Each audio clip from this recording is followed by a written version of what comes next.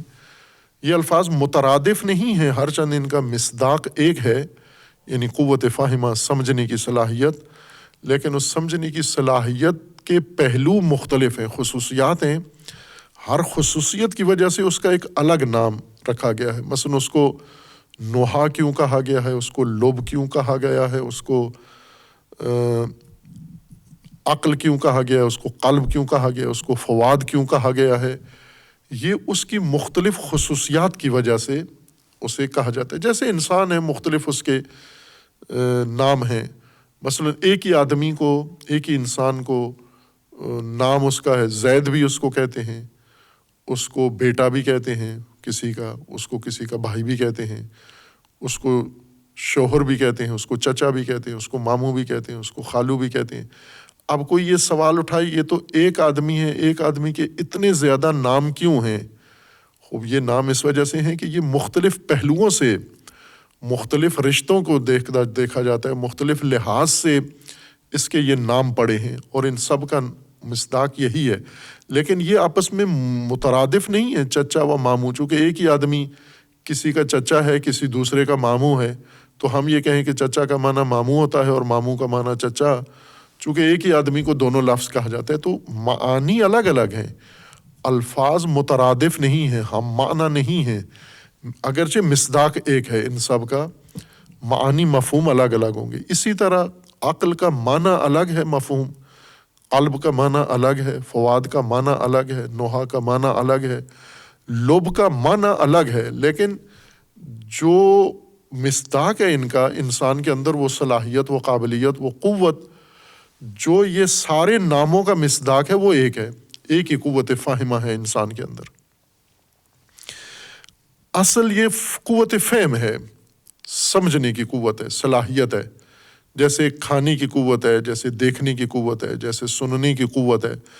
دیکھنے کی قوت کو بصارت کہتے ہیں، سننے کی قوت کو سماعت کہتے ہیں، اور بولنے کی قوت کو تکلم کہتے ہیں، چکھنے کی قوت کو ذائقہ کہتے ہیں، اسی طرح چھونے کی صلاحیت کو لمس کہتے ہیں۔ یہ نام ہیں ان صلاحیتوں کے، ان قوتوں کے جو اللہ نے انسان کے وجود کے اندر رکھی ہیں۔ یہ سمجھنے کی قوت کو عقل کہتے ہیں، ایک نام اس کا عقل ہے۔ خوب عقل کیوں کہتے ہیں اس کو؟ یہ تو سمجھنے کی قوت ہے، تو اس کو فاہمہ کہنا چاہیے۔ عقل کیوں کہتے ہیں؟ چونکہ اس قوت کا ایک کام انسان کو روکنا ہے، یا ایک بڑا کام انسان کو روکنا ہے۔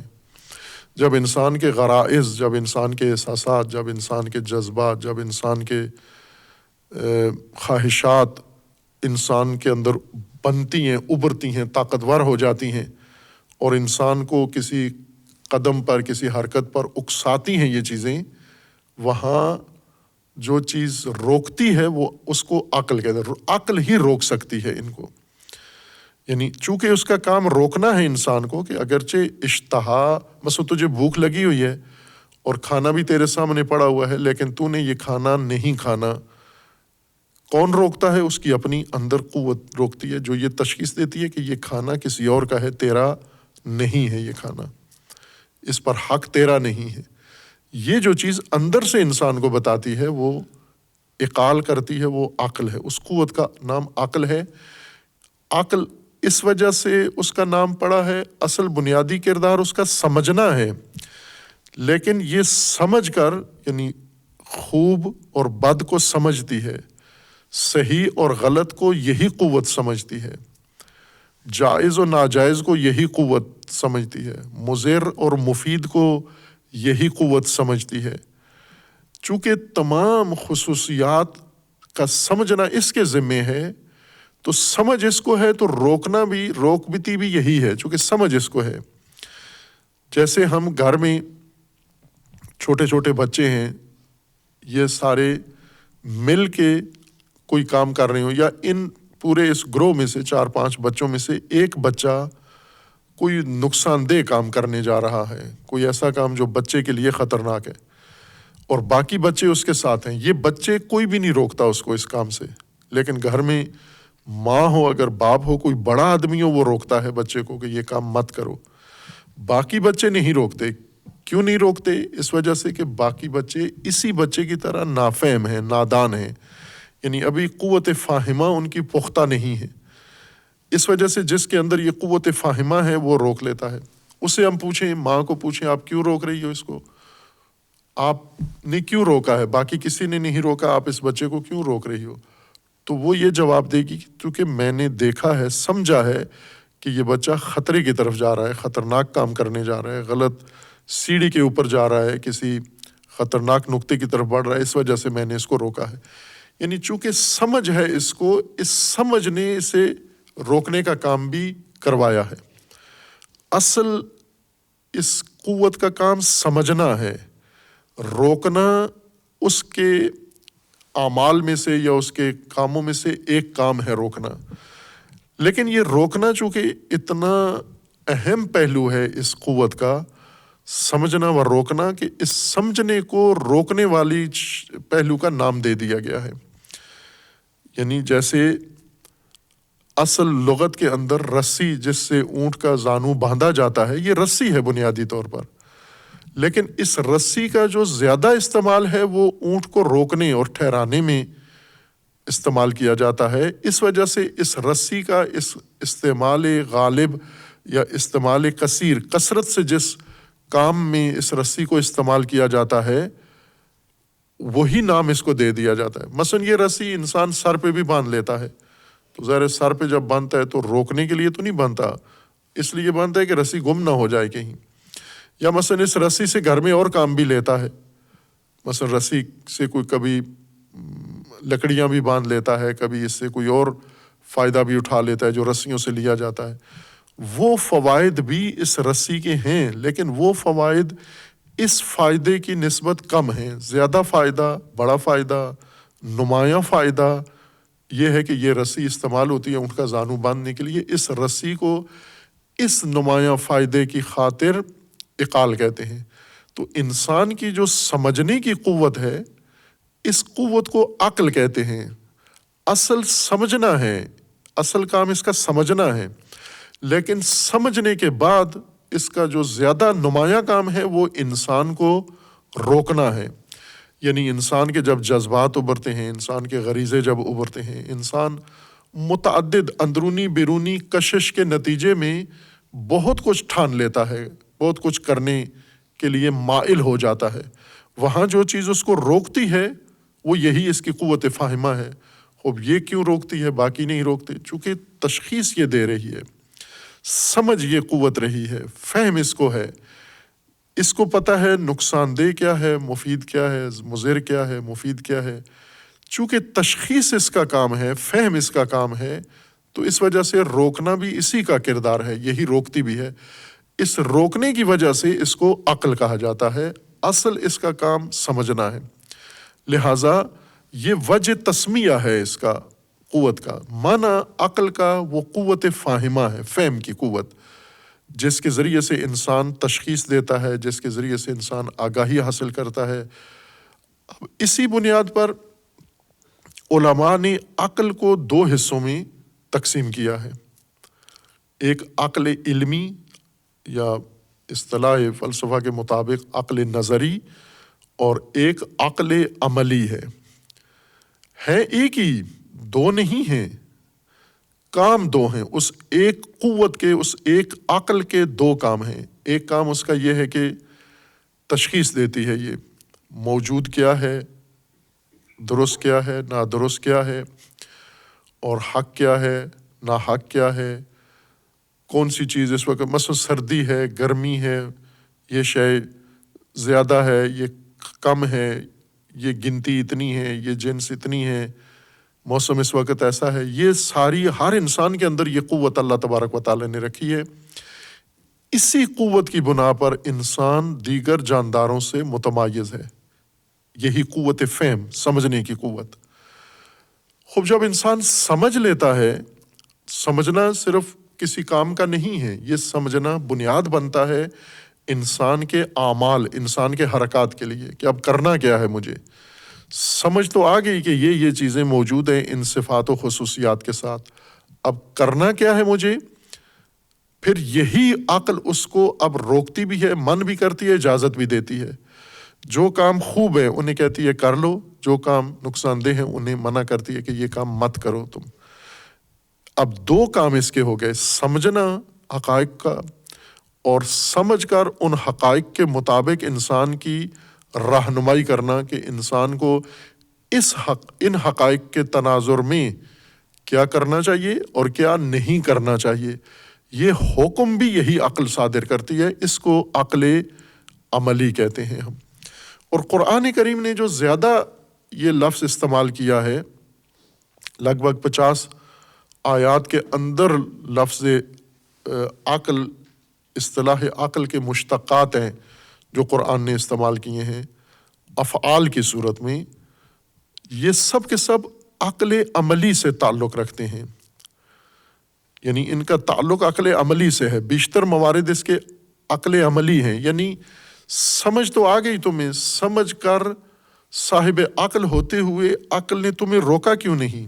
تمہاری عقل تمہیں روک نہیں رہی کہ یہ غلط کام کر رہے ہو؟ جیسے اس آیا کے اندر بنی اسرائیل لوگوں کو بنی اسرائیل کے علماء و خطباء یا ان کے دانشور لوگوں کو بر کا امر کرتے ہیں اور اپنے آپ کو بر سے دور رکھتے ہیں، خود وہ کام نہیں کرتے جو لوگوں سے کرواتے ہیں۔